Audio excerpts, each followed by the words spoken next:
Hello friends, Neha એજ્યુકેટરમાં તમારું સ્વાગત છે. આજે હું તમારા માટે લઈને આવી છું 17 જુલાઈ 2025ના મહત્વના કરંટ અફેર્સ, જે તમારી આવનારી પરીક્ષામાં તમને ખૂબ ઉપયોગી થશે અને ચોક્કસથી તમને એક માર્ક અપાવશે. પરંતુ એ પહેલા એક રિક્વેસ્ટ કે વિડીયોને શરૂઆતથી લઈને અંત સુધી જરૂરથી જોજો, જેથી કરીને તમને વિડીયોના કન્ટેન્ટ અંગે માહિતી મળે. ટોપ 5 પોઈન્ટ એકદમ મસ્ત મજાની ડિટેલ સાથે, જેથી વિધાન વાક્યમાં પૂછાય તો પણ તમને કોઈ ઇશ્યુ આવે જ નહીં, ખરું ને ફ્રેન્ડ્સ? તો સૌથી પહેલા તો તમે આ ચેનલ ઉપર નવા હોય તો મારી ચેનલને લાઈક કરી દેજો, શેર કરી દેજો તમારા મિત્રો સાથે આ વિડીયોની લિંક, અને સબસ્ક્રાઇબ કરીને બેલ આઇકોન પ્રેસ જરૂરથી કરી લેજો. અને હા, તમે જો હજુ જૈન અને બુદ્ધિઝમના ક્વેશ્ચન્સ ના જોયા હોય તો મેં બહુ જ મસ્ત એક આખા પેજ ઉપરથી જેટલા બધા ક્વેશ્ચન નીકાળીને બનાવ્યા છે કે તમને એમ થઈ જશે કે હા, કેટલું સરસ, મજા આવી ગઈ. તો પરંતુ એના માટે તો તમારે વિડીયો જોવો જ રહ્યો. જીસીઆરટી બેઝ એમસીક્યુ ભાગ 4, રાઈટ? એનો તમે ખરેખર જોશો ને તો ખૂબ મજા આવી જશે. એટલે એક વખત રિક્વેસ્ટ ફરીથી કે એ વિડીયો તમે જરૂરથી જોઈ લેજો, અને વિડીયોની પીડીએફ પણ તમને ત્યાં નીચે ડિસ્ક્રિપ્શન બોક્સમાં મળી જશે. તો ચાલો હવે આપણે આજનો પ્રશ્ન શરૂ કરી દઈશું, બિલકુલ પણ સમય બગાડ્યા વગર. તો આજનો આપણો પ્રથમ પ્રશ્ન શું છે? સ્ટેટોથોન કહેવાય છે, રાઈટ? વિકસિત ભારત તરફની નવી ડેટા યાત્રા પહેલ કોણે લોન્ચ કરી છે? ઓપ્શન એ ગૃહ મંત્રાલય, ઓપ્શન બી એનએસઓ, નેશનલ, બોલો શું આવશે? આપણે એનએસઓ નો હમણાં પણ મેં તમને કરાવ્યું હતું, તો એનું ફૂલ ફોર્મ તમારે મને કહેવાનું છે, બરાબર? સંસ્કૃતિ મંત્રાલય કે પછી ડિફેન્સ મંત્રાલય? બોલો. તો અહીંયા હું તમને બિલકુલ પણ ટાઈમ વેસ્ટ નહીં કરું. આજે મેં ટોપ 5 ના બદલે એકાદ ક્વેશ્ચન એક્સ્ટ્રા લીધો છે એટલા માટે, રાઈટ? તો અહીં આપણો જવાબ આવશે ઓપ્શન બી,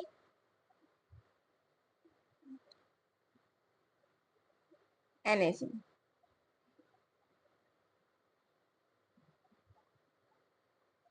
રાઈટ? શું આવશે? એનએસઓ.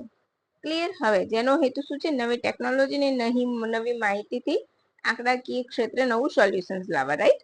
એનએસઓ અને innovation cell of ministry of education of શિક્ષણ મંત્રાલયની પહેલ છે. અહીંયા 2 વખત લખાઈ ગયું છે, right? Innovation cell of ministry of એજ્યુકેશનની પહેલ છે.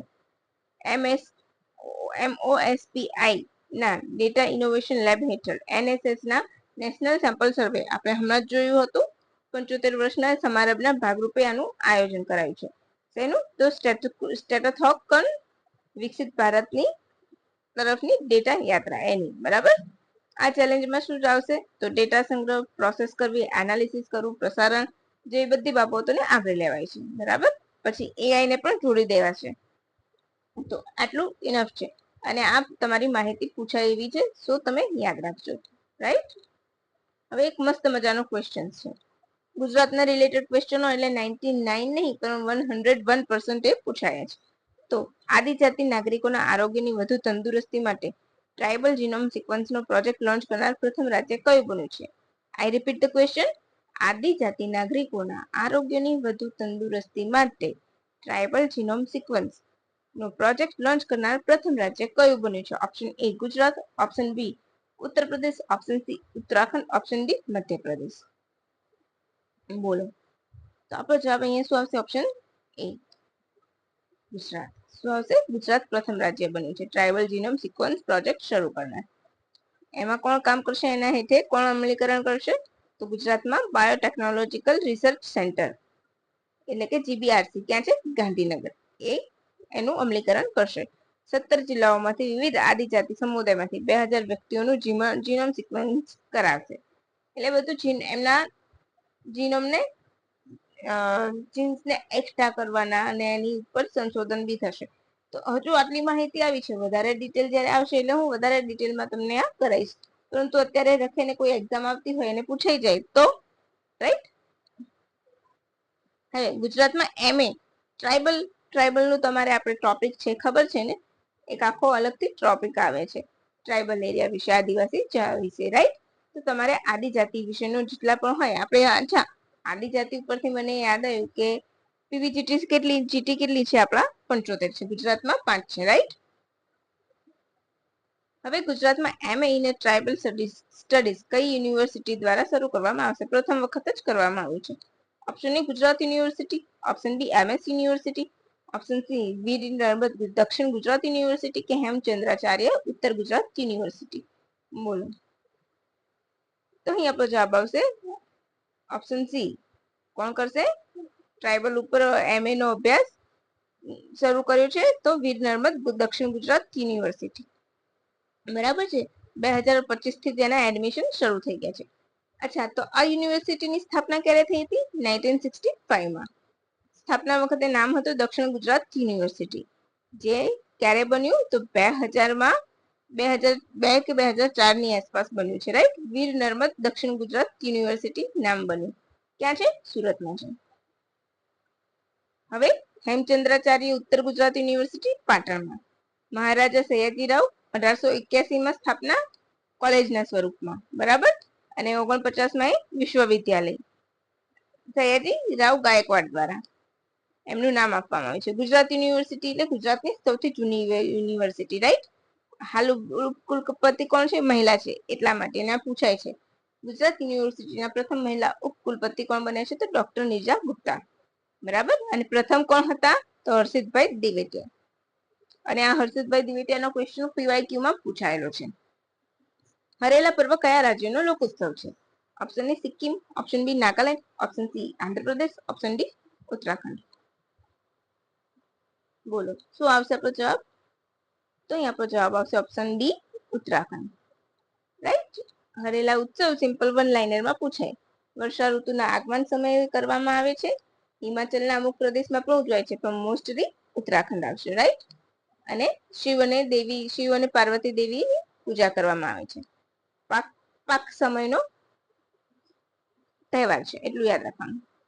મોસ્ટ ઇમ્પોર્ટન્ટ ક્વેશ્ચન, બહુ જ અગત્યનો ક્વેશ્ચન છે, બરાબર છે. કારણ કે કોઈક દેશની પ્રથમ સાઇટ છે. ગોલા તિવાઈ કોમ્પ્લેક્સ કયા દેશની પ્રથમ હેરિટેજ સાઇટ બની છે? અહીંયા હેરિટેજ લખવાનું રહી ગયું છે, હું તમને PDF માં એડ કરી દઈશ. Option A Guinea, option B Liberia, option C Uganda, option D Sierra Leone. ઊંધું વાંચી લીધું મેં તો. સિયેરા લિયોન કયા દેશની ગોલા તિવાઈ કોમ્પ્લેક્સ કયા દેશની પ્રથમ હેરિટેજ સાઇટ છે? તો સિયેરા લિયોન. તો આપણો જવાબ શું આવશે? Option D Sierra Leone, right. Done. હવે ગોલા તિવાઈ એ શું છે? ગોલા એ રેન ફોરેસ્ટ નેશનલ પાર્ક છે અને તિવાઈ દ્વીપ વન્યજીવ અભયારણ્ય તરીકે બનેલું છે, રાઈટ. આની માન્યતા કોના દ્વારા મળી છે? તો એન્વાયરમેન્ટ ફાઉન્ડેશન ફોર આફ્રિકા અને ત્યાંની સ્થાનીય સમુદાયના પ્રયાસોને કારણે એને વર્લ્ડ હેરિટેજમાં સ્થાન મળ્યું છે. તો એ સિયેરા લિયોનની પ્રથમ હેરિટેજ વર્લ્ડ સાઇટ છે, એટલા માટે અગત્યનું છે અને એટલા માટે જ પૂછાશે. પશ્ચિમ આફ્રિકન દેશ છે, ઉષ્ણકટિબંધમાં આવેલો પશ્ચિમ આફ્રિકન દેશ છે. હવે આ જ્યારે પણ કોઈ કન્ટ્રી ચર્ચામાં હોય તો કદાચ સીધું ના પૂછે ને, તો એને રિલેટેડ પૂછે. તો એની સરહદો તો કોની સાથે છે? ગિની, લાઇબેરિયા અને એટલાન્ટિક સમુદ્ર સાથે, રાઈટ. ગિની, લાઇબેરિયા અને એટલાન્ટિક સાથે, રાઈટ. ક્લિયર થઈ ગયું. રાજધાની ફ્રીટાઉન છે. ફ્રીટાઉન એને સૌથી મોટું પ્રાકૃતિક બંદર પણ કહેવામાં આવે છે વિશ્વનું. રોકલ, તોવા અને મુવા એની મુખ્ય નદીઓ છે. ભારતની 44 સાઇટ છે, બરાબર. ભારતની કેટલી સાઇટ આમાં સામેલ છે? તો 44. છેલ્લી બની છે મરાઠા લેન્ડસ્કેપ, સૈન્ય લેન્ડસ્કેપ, બરાબર. 12 કિલ્લાનો સમૂહ છે. એમાં એક ઝિંઝીનો કિલ્લો તામિલનાડુમાં છે, બાકીના બધા જ મહારાષ્ટ્રમાં છે.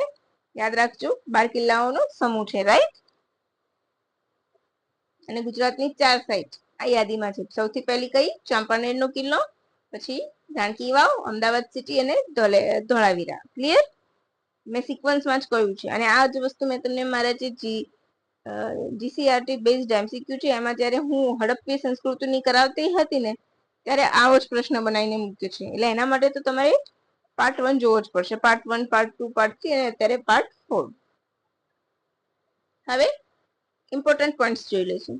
આણંદ મહાનગરપાલિકાનું નામ કરમસદ આણંદ મહાનગરપાલિકા કરવાનો ઠરાવ કેબિનેટમાં રજૂ કરવામાં આવ્યો. એટલે એનું નામ શું રહેશે? કરમસદ આણંદ મહાનગરપાલિકા, રાઈટ. હવે તમને આરું પ્રૂફ છે, જો નીચે આપું છું. આણંદ મહાનગરપાલિકાનું નામ કરમસદ આણંદ મહાનગરપાલિકા કરવાનો ઠરાવ કેબિનેટમાં મંજૂર, બરાબર.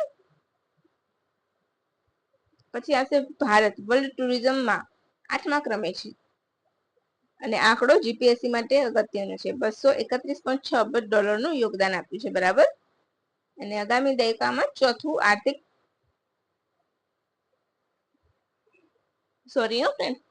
આર્થિક મોટું પર્યટન તરીકે ઉભરી આવશે આર્થિક રીતે. બરાબર. ડેટા યાદ રાખજો. $231.6 અબજ નું યોગદાન.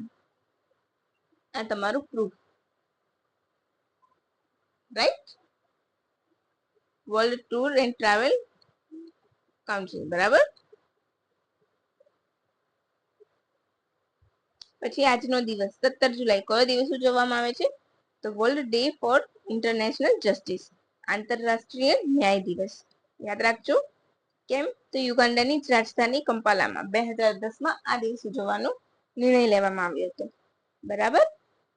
એટલા માટે હવે આ જ દિવસે 1998માં રોમ સંધિ થઈ હતી અને જેના હેઠળ આઈસીસી એટલે કે ઇન્ટરનેશનલ કોર્ટ ઓફ ક્રિમિનલ બન્યું હતું. એટલા માટે આ દિવસ ઉજવવામાં આવે છે. ક્યારે બન્યું હતું? 2002માં. રોમ સંધિ હેઠળ આઈસીસી ની સ્થાપના 2002માં થઈ હતી અને રોમ સંધિ ક્યારે થઈ હતી? 98માં.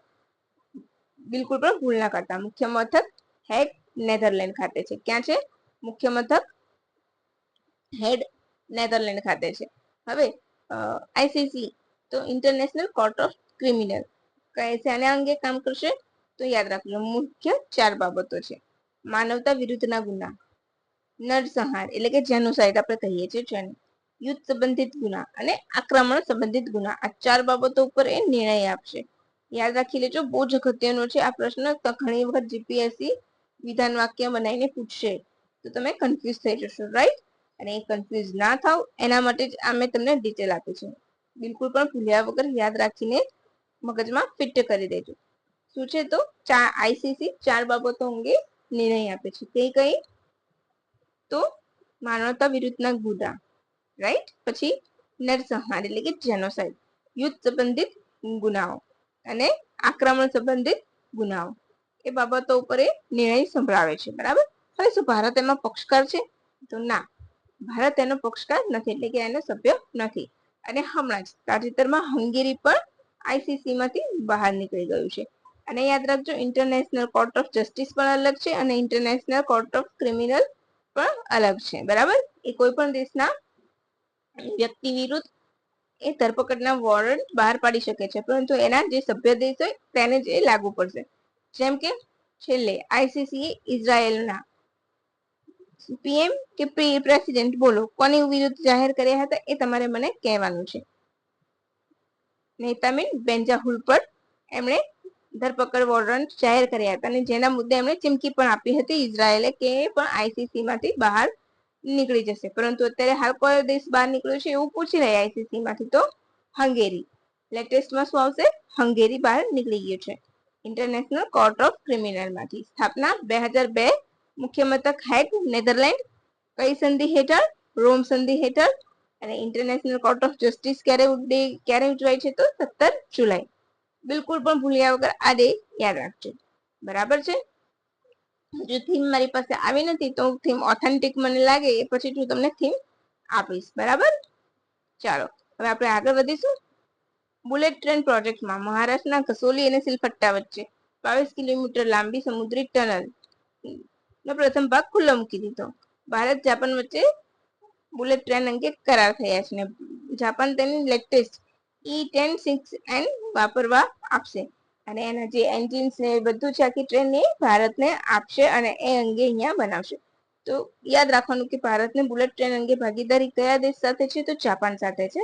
યાદ રાખજો. અને કયું છે? તો E10-6N E10 આપશે અને એકદમ લેટેસ્ટ મોડેલ છે આ.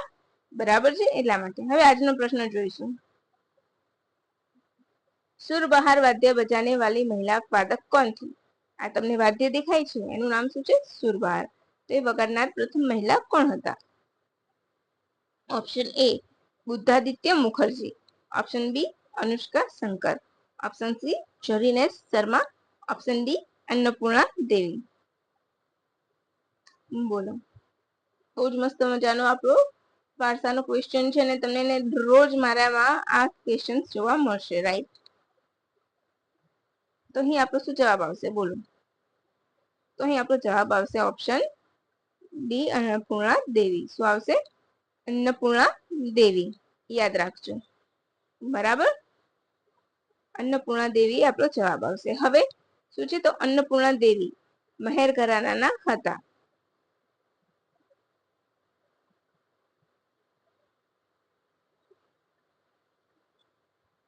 ઓકે, મહેર ઘરાનાના હતા. અને શું હતું? અન્નપૂર્ણા દેવી તંતુવાદ્ય છે. તો સદાબહાર શું છે? તો તંતુવાદ્ય છે. સ્ત્રીઓ માટે એમણે સંગીતના દરવાજા ખોલી દીધા હતા. રવિશંકરના એક્સ પત્ની હતા. અનુષ્કા શર્મા તો સિતાર વાદક છે. બુદ્ધાદિત્ય મુખર્જી તો એ પણ સિતાર વાદક હતા. ઝરીન એસ શર્મા તો સંતૂર વાદક હતા. તો બસ તમારે હવે આટલી ડિટેલ બહુ થઈ ગઈ. હવે તમારે ખરેખર આમાં મજા આવતી હોય ને વિડીયો જોવાની, અને તમને એવું લાગતું હોય કે મારા વિડીયો તમને બહુ જ યુઝફુલ છે, તો એક કમેન્ટ જરૂરથી કરજો, જેથી કરીને મને પણ ઇન્સ્પિરેશન મળતી રહે કે અમારા વાલા વિદ્યાર્થી મિત્રો મારા વિડીયોઝ જોવે છે ને લાઈક કરે છે, શેર કરે છે અને સબસ્ક્રાઇબ પણ કરે છે, રાઈટ? તો બસ આવા જ મસ્ત મજાની માહિતી માટે મારી સાથે જોડાયેલા રહેજો.